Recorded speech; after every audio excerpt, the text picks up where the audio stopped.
Hello दोस्तों, स्वागत है हमारे YouTube चैनल डियर लर्नर्स में। और आज की क्लास में हम लोग पढ़ेंगे प्रैक्टिस सेट नंबर 4 के बारे में। तो 3 सेट हम ऑलरेडी कंप्लीट कर चुके हैं। UP triple S C PET से रिलेटेड जो क्वेश्चंस हैं वो हम यहाँ पर सॉल्व करते हैं, जो कि जीके के हर एक सेगमेंट से रिलेटेड होते हैं। और 30 क्वेश्चन हम आज की क्लास में करने वाले हैं और काफ़ी क्वेश्चन ये इंपॉर्टेंट हैं। और केवल उस क्वेश्चन को नहीं करते बल्कि जो साथ ही अदर फैक्ट उससे रिलेटेड बन सकते हैं वो सभी भी हम यहाँ पर आपको बताते हैं। तो देखिए, स्टार्ट करते हैं क्लास को और देखते हैं आज का पहला क्वेश्चन। तो पहला क्वेश्चन है, किस सिख गुरु ने विद्रोही राजकुमार खुसरो की सहायता धन और आशीर्वाद से की थी? तो आपसे पूछा जा रहा है निम्न में से कौन से सिख गुरु हैं जिन्होंने विद्रोही राजकुमार खुसरो, तो ये अमीर खुसरो नहीं है, उससे आप कंफ्यूज ना हो, बल्कि जो ये खुसरो है ये किसका पुत्र है? ये जहांगीर का पुत्र है। और इसने क्या किया था? इसने विद्रोह कर दिया था अपने पिता जहांगीर के खिलाफ और उसी को अप्रिसिएट किया था सिख गुरु अर्जुन देव ने। यानी अर्जुन देव ने धन और आशीर्वाद से उसकी सहायता की थी खुसरो की कि तुमने ये ठीक किया जो अपने पिता का विरोध किया। उसके अलावा बात करें, और इससे जब इस बात का पता चलता है जहांगीर को, तो जहांगीर के द्वारा हत्या करा दी जाती है किसकी? गुरु अर्जुन देव की।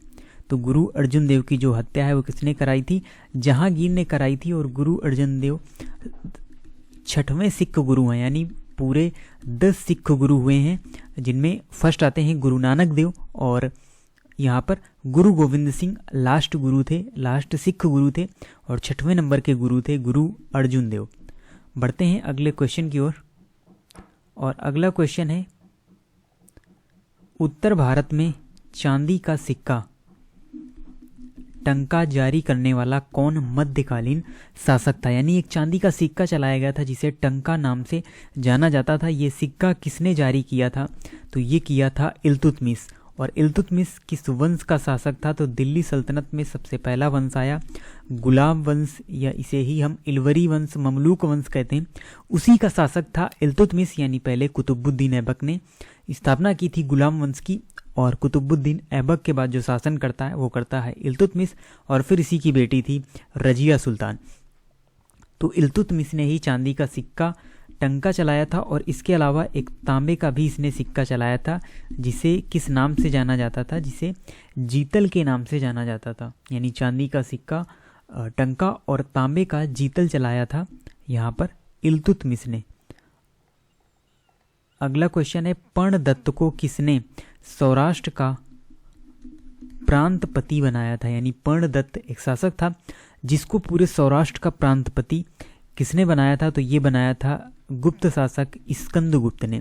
तो स्कंदगुप्त का शासन मध्य भारत में यानी काफ़ी हुआ करता था, यानी एक बड़ा एरिया स्कंदगुप्त के कब्जे में आता था और पूरे एरिया में शासन वहाँ पर अच्छी तरीके से नहीं हो पाता। इसलिए पर्णदत्त को पूरे सौराष्ट्र का जो प्रांतपति है वो यहाँ पर बनाया किसने?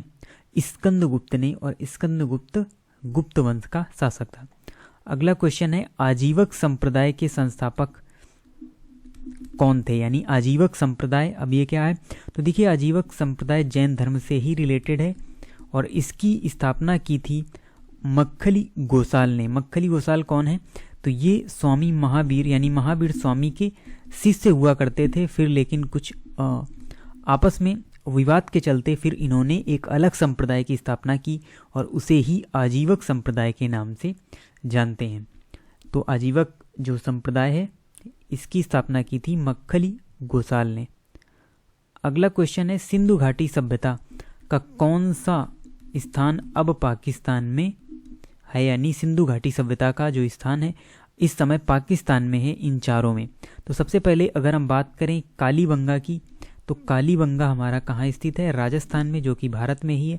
और सही आंसर होगा हड़प्पा, क्योंकि जो हड़प्पा स्थल है ये पाकिस्तान के पंजाब प्रांत में स्थित है। यानी जो पाकिस्तान में भी पंजाब है, भारत में भी पंजाब है, तो पाकिस्तान वाला जो पंजाब है वहीं पर स्थित है हड़प्पा स्थल। उसके अलावा लोथल गुजरात में स्थित है और आलमगीरपुर ये आपका यूपी के मेरठ में स्थित हड़प्पा स्थल है। तो यहाँ पर सही आंसर होगा हड़प्पा। और पूरी जो सभ्यता है सिंधु घाटी सभ्यता, इसे ही हम हड़प्पा सभ्यता भी कह देते हैं। अगला क्वेश्चन है, निम्नलिखित में से किसने 1935 के अधिनियम के बारे में कहा था, एक कार जिसमें ब्रेक तो है पर इंजन नहीं है, यानी ब्रेक है लेकिन इंजन नहीं है। ये कथन 1935 के अधिनियम के बारे में किसने कहा था? तो ये कहा था पंडित जवाहरलाल नेहरू ने, जो कि हमारे देश के फर्स्ट प्राइम मिनिस्टर थे। अगला क्वेश्चन है यहाँ पर, 1919 के भारत सरकार अधिनियम के द्वारा क्या किया गया निम्न में से? तो देखिए, जो 1919 का भारत सरकार अधिनियम था, उसके द्वारा सांप्रदायिक निर्वाचक मंडल का क्या किया गया? विस्तार किया गया था। क्योंकि 1909 में जो एक संविधान यानी एक अधिनियम लाया गया था 1909 में, जिसके द्वारा मुस्लिमों को एक सांप्रदायिक निर्वाचक मंडल यानी एक अलग से निर्वाचक मंडल दिया गया था। और उस समय गांधी जी यरवदा जेल में हुआ करते थे, तो वहाँ पर जो अलग मांग की गई, यानी इसका विस्तार किया जाए, जो सांप्रदायिक निर्वाचक मंडल है इसका विस्तार किया जाए, ऐसी मांग की गई। तो फिर 1919 के भारत सरकार अधिनियम के द्वारा सांप्रदायिक निर्वाचक मंडल का क्या किया गया? विस्तार किया गया। अगला क्वेश्चन है, निम्नलिखित में से किसने सांप्रदायिक अधिनिर्णय घोषित किया था? तो ये अंग्रेजों की एक नीति थी, फूट डालो और राज करो की नीति। उसी के तहत यहाँ पर सांप्रदायिक अधिनिर्णय घोषित किया गया था ब्रिटेन के प्रधानमंत्री रैमजे मैकडोनाल्ड के द्वारा। तो ये उस समय प्रधानमंत्री हुआ करते थे ब्रिटेन के रैमजे मैकडोनाल्ड, और इन्हीं के द्वारा सांप्रदायिक अधिनिर्णय घोषित किया गया था। इसके द्वारा यानी हम आपस में ही फूट डालते हैं, जिससे एक ही कृत ना हो सके, जो भी भारतीय हैं यानी अलग अलग संप्रदाय में बांट देंगे कि मुस्लिमों के लिए अलग निर्वाचन हो गया, दलितों के लिए अलग निर्वाचन हो गया, हिंदुओं को अलग कर देंगे, अदर जो कास्ट हैं उनको हम अलग कर देंगे। ऐसी नीति अंग्रेजों के द्वारा यहाँ पर बनाई गई। अब बढ़ते हैं अगले क्वेश्चन नंबर 9 की तरफ।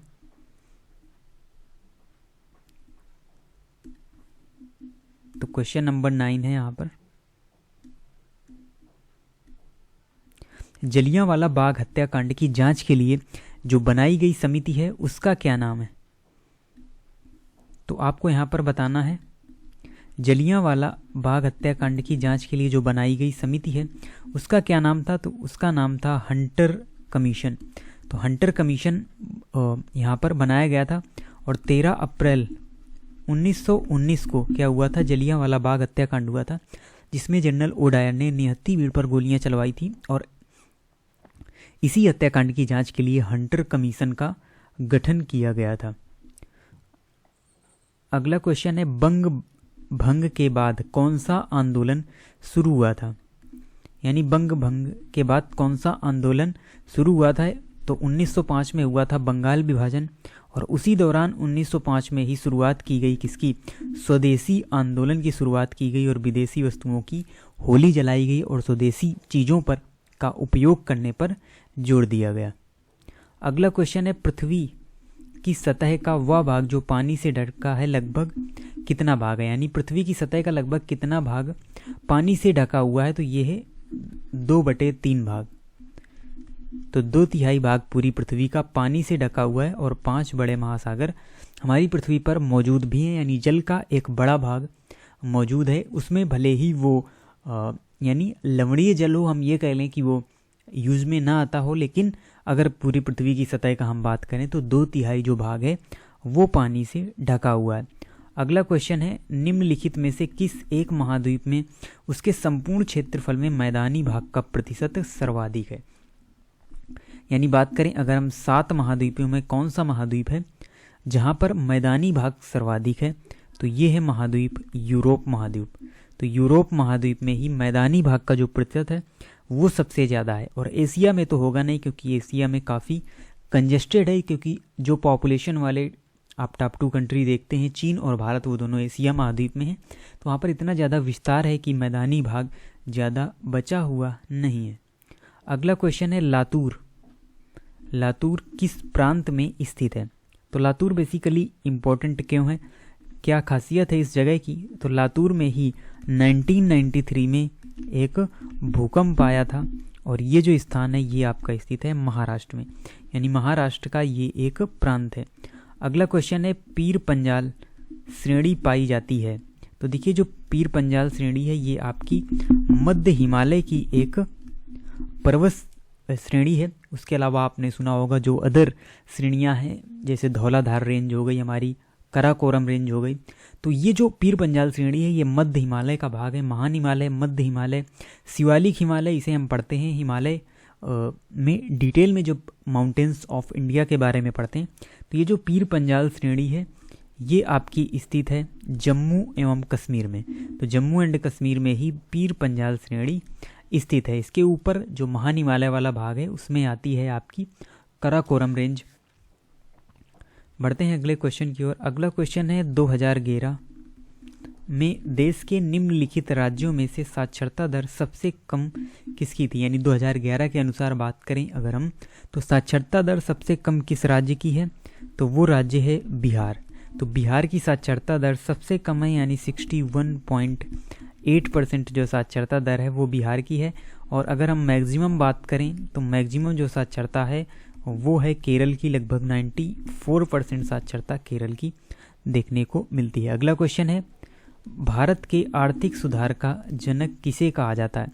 तो देखिए 1991 में इकोनॉमिकल रिफॉर्म किए गए और उस समय जो प्रधानमंत्री हुआ करते थे वो थे पीवी नरसिम्हा राव। लेकिन इन्हें आर्थिक सुधार का जनक नहीं कहा जाता, बल्कि ये कहा जाता है मनमोहन सिंह को, जो कि देश के प्रधानमंत्री भी रहे। और मनमोहन सिंह एक बहुत अच्छे अर्थशास्त्री भी हैं और इन्हें ही भारत के आर्थिक सुधार का जनक माना जाता है, क्योंकि पीवी नरसिम्हा राव की सरकार में ये क्या हुआ करते थे, ये वित्त मंत्री हुआ करते थे। और 1991 के इकोनॉमिकल रिफॉर्म में इनका एक बड़ा योगदान है। अगला क्वेश्चन है भारत में छिपी हुई बेरोजगारी या प्रच्छन्न बेरोजगारी मुख्य रूप से संबंधित है, किससे संबंधित है आपको बताना है। तो देखिए क्या होती है छिपी हुई बेरोजगारी या प्रच्छन्न बेरोजगारी? तो बेसिकली जब हम देखते हैं किसी श्रमिक को, तो बाहर से तो हमको ऐसा लगता है कि वो कार्य कर रहा है, लेकिन उसके कार्य का कोई मूल्य नहीं होता। यानी उसको उस कार्य से हटा दिया जाए तो हमारे उत्पादन में कोई फर्क नहीं पड़ेगा। ऐसी जो बेरोजगारी होती है उसे हम प्रच्छन्न बेरोजगारी की श्रेणी में रखते हैं। और ये जो बेरोजगारी है, प्रच्छन्न बेरोजगारी, ये हमको देखने को मिलती है बेसिकली कृषि क्षेत्र में और ग्रामीण क्षेत्र में। तो इन दोनों क्षेत्रों में ही हमको ये प्रच्छन्न बेरोजगारी देखने को मिलती है। विनिर्माण क्षेत्र और शहरी क्षेत्र में आपको वहाँ पर अगर श्रमिक कोई कार्य कर रहा है तो उसका उत्पादन देखने को यहाँ पर मिलेगा। तो नीचे इसका दिया हुआ है, देख लेते हैं। इस तरफ इसके ऑप्शंस दिए हुए हैं। तो इसके यहाँ पर ऑप्शन है, तो फर्स्ट और 2 पीछे हमने देखा, 1 और 2 इसमें सही है। अगला क्वेश्चन है निम्नलिखित में से किस उत्पाद को हरित स्वर्ण या ग्रीन गोल्ड कहा जाता है? तो इसमें देखिए एक ही चीज़ ग्रीन है और वो है बांस। तो बांस को ही ग्रीन गोल्ड के नाम से जाना जाता है, क्योंकि ये काफ़ी लंबे होते हैं, यानी काफ़ी जल्दी बढ़ता है और काफ़ी लंबाई इसकी होती है, ऊंचाई होती है। और ये CO2 को अवशोषित करता है बड़े पैमाने पर और ऑक्सीजन को रिलीज करता है, तो हमारे इन्वायरमेंट के लिए भी अच्छा है। और इसकी खेती आपको नॉर्थ ईस्ट में ज़्यादा देखने को मिलेगी, उत्तर पूर्व भारत में बांस की खेती ज़्यादा देखने को मिलेगी। अगला क्वेश्चन है बैंकों के नगद कोष अनुपात में कमी का प्रभाव क्या होता है? तो देखिए बैंकों के जो नगद कोष अनुपात में कमी का प्रभाव है उससे क्या होगा? बैंकों की आय में वृद्धि होगी, बिल्कुल सही है। बैंकों के द्वारा प्रतिभूतियों की मांग में वृद्धि होगी, ये भी सही है। और बैंकों को साख प्रसार के लिए अधिक धन की उपलब्धि होगी, तो उपरोक्त सभी यहाँ पर आंसर सही होगा। अगला क्वेश्चन है हिंदू समृद्धि दर का संबंध किस समृद्धि दर से है?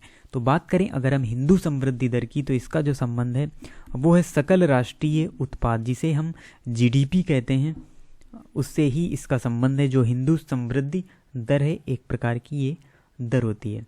अगला क्वेश्चन है पंचायत के सरपंच का चुनाव कैसे होता है? जनता द्वारा प्रत्यक्ष रूप से, पंचायत के पंचों द्वारा, राज्य सरकार द्वारा या जिलाधीश के द्वारा? तो यहाँ पर सही आंसर होगा पंचायत के पंचों के द्वारा। तो पंचायत का जो भी सरपंच होता है उसका जो चुनाव किया जाता है, तो जो भी उस पंचायत के पंच होते हैं जिनकी संख्या 5 से 15 तक हो सकती है, उनके द्वारा ही पंचायत के सरपंच का चुनाव किया जाता है। अगला क्वेश्चन है राष्ट्रपति को निम्नलिखित आधार पर महाभियोग की प्रक्रिया द्वारा उसके पद से हटाया जा सकता है? तो राष्ट्रपति को महाभियोग के यानी प्रक्रिया द्वारा पद से हटाए जाने की जो व्यवस्था है वो आर्टिकल 61 में दी गई है। और ये किस स्थिति में हटाया जा सकता है, तो यहाँ पर सही आंसर होगा संविधान के उल्लंघन पर।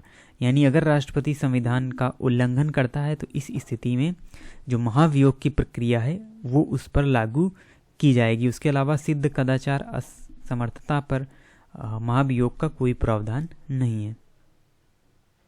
अगला क्वेश्चन है, भारत में प्रजातंत्र इस तथ्य पर आधारित है कि, यानी प्रजातंत्र किस बात पर आधारित है, तो ये आधारित है जनता को सरकारों को चुनने और बदलने का अधिकार प्राप्त है। तो यही एक बड़ी ताकत होती है एक डेमोक्रेसी की, जिसे लोकतंत्र हम कहते हैं। यानी जनता का जनता के द्वारा जनता पर शासन, उसे ही हम लोकतंत्र कहते हैं। और प्रजातंत्र भी इसे हम कहते हैं कि जनता को ही अधिकार होता है, हमें अधिकार होता है, हमारी सरकार को हम 5 साल में अपने वोट के माध्यम से बदलने या चुनने का अधिकार हमको दिया गया है। अगला क्वेश्चन है, निम्नलिखित मौलिक अधिकारों में से कौन सा केवल भारतीय नागरिकों को प्राप्त है। देखिए, कुछ मौलिक अधिकार होते हैं जो विदेशी नागरिक या भारतीयों दोनों को प्राप्त होते हैं, लेकिन कुछ होते हैं जो केवल भारतीयों को प्राप्त होते हैं। तो इनमें अगर हम बात करें तो जो बी नंबर है, अवसर की समानता, ये केवल और केवल भारतीय नागरिकों को ही उपलब्ध है। यानी विदेशी नागरिकों को अवसर की समानता दी जाए ऐसा आवश्यक नहीं है। अगला क्वेश्चन है यहाँ पर, भारत के संविधान में जो प्रस्तावना है, तो अगर हम बात करें भारत के संविधान की प्रस्तावना की, तो कितने प्रकार के न्याय, स्वतंत्रता, समानता और भ्रातृत्व का उसी क्रम में उल्लेख किया गया। यानी यहाँ पर आपसे संख्या पूछी गई है, कितने प्रकार का न्याय हो गया, कितने प्रकार की स्वतंत्रता हो गई, समानता कितने प्रकार की हो गई, या भ्रातृत्व कितने प्रकार का हो गया। तो यहाँ पर अगर हम बात करें तो हमारे संविधान की प्रस्तावना में 3 प्रकार के न्याय की बात की गई है, यानी सामाजिक, आर्थिक और राजनीतिक। तो 3 प्रकार के न्याय की बात की गई है। उसके बाद 5 प्रकार की हमको क्या दी गई है, स्वतंत्रता दी गई है। और वो कौन कौन सी है, तो विचार, अभिव्यक्ति, धर्म, विश्वास और उपासना की स्वतंत्रता। उसके अलावा बात करें अगर हम समानता की, तो 2 प्रकार की समानता भी दी गई है, प्रतिष्ठा और अवसर की समानता। उसके अलावा एक प्रकार का, यानी एक जगह यूज है किसका, भ्रातृत्व का। तो एक जगह यूज हमको देखने को मिलता है भ्रातृत्व का, तो ये इसी क्रम में होंगे 3521 इस क्रम में। यानी 3 प्रकार का न्याय, 5 प्रकार की स्वतंत्रता, 2 प्रकार की समानता और 1 प्रकार का जो भ्रातृत्व है, उसका उल्लेख हमारे संविधान की प्रस्तावना में किया गया है। अब बढ़ते हैं अगले क्वेश्चन, यानी क्वेश्चन नंबर 26। तो क्वेश्चन नंबर 26 देखते हैं। तो आपको बताना है, ऊर्जा के विकल्प के रूप में किस स्वरूप को स्वीकारा गया है। यानी ऊर्जा का जो विकल्प है वो हमको ढूंढना होगा, तो उसमें किस स्वरूप को अपनाया गया है, स्वीकारा गया है, तो ये है हाइड्रोजन। यानी अब हाइड्रोजन से रिलेटेड जो ऊर्जा के एक विकल्प के रूप में हम हाइड्रोजन का यूज करेंगे, क्योंकि जो हमारे पास डीजल या पेट्रोल के जो भी भंडार हैं वो सीमित हैं, इसलिए हमको जो नया ईंधन का विकल्प है वो यहाँ पर ढूंढना होगा। अगला क्वेश्चन है, निम्नलिखित में से किस एक का निर्माण हमारे शरीर में नहीं होता है। यानी इनमें आपको बताना है किसका जो निर्माण है वो हमारे शरीर में नहीं होता है। तो सही आंसर होगा विटामिन ए। तो बात करें अगर हम विटामिन ए और विटामिन सी, इनका निर्माण हमारे शरीर में नहीं होता है। उसके अलावा प्रोटीन है, एंजाइम, हार्मोन, ये सभी हमारे शरीर में ही बनते हैं। अगला क्वेश्चन है, निम्नलिखित में से कौन सा पहला सफल क्लोन जंतु था। यानी एक जंतु का क्लोन बनाया गया था सबसे पहले, तो वो किस जंतु का बनाया गया था ये आपको बताना है। तो यहाँ पर सही आंसर होगा भेड़। यानी सबसे पहला जो क्लोन है वो भेड़ का बनाया गया था, जिसका नाम था डॉली, और स्कॉटलैंड की एक लैब में इसका निर्माण किया गया था, पहला सफल क्लोन बनाया गया था। अगला क्वेश्चन है, दूध का औसत पीएच मान क्या होता है। तो बात करें अगर हम दूध के औसत पीएच मान की, तो ये होता है 6.4 से 6.8 के बीच। तो 6.4 से 6.8 के बीच में दूध का पीएच मान होता है, और यहाँ पर ये रेंज आ रही है बी नंबर ऑप्शन में 6.6। तो यही हमारा सही आंसर होगा। अगला क्वेश्चन है, चुंबकीय सुई किस तरफ संकेत करती है? तो जो चुंबकीय हमारी सुई होती है वो किस तरफ संकेत करती है? तो ये करती है हमेशा नॉर्थ को, यानी उत्तर साइड ये हमेशा संकेत करती है, यानी उत्तर दिशा को डिनोट करती है जो चुंबकीय सुई होती है। तो ये हमारे आज के इम्पोर्टेंट 30 क्वेश्चन थे, जो जिसमें इकोनॉमिक्स के क्वेश्चन, हिस्ट्री के क्वेश्चन, पॉलिटी के क्वेश्चन, उसके अलावा साइंस और स्टैटिक जीके के क्वेश्चन भी हमने यहाँ पर देखे, अच्छी तरीके से सॉल्व किए। आप इसी तरीके से चैनल से जुड़े रहिए, डेली बेसिस पर हम प्रैक्टिस सेट करते रहेंगे अपने पीईटी एग्ज़ाम यानी अपने पीईटी एग्ज़ाम तक। और जो करंट अफेयर्स की क्लासेज हैं वो आपको अलग से दी जाएंगी, जिससे करंट अफेयर्स के जो लगभग 8 से 10 क्वेश्चन पूछे जाने हैं उनको भी आप अच्छी तरीके से टैकल कर सकें। मिलते हैं आपसे नेक्स्ट वीडियो में न्यू इंपॉर्टेंट क्वेश्चंस के साथ, और तब तक के लिए धन्यवाद।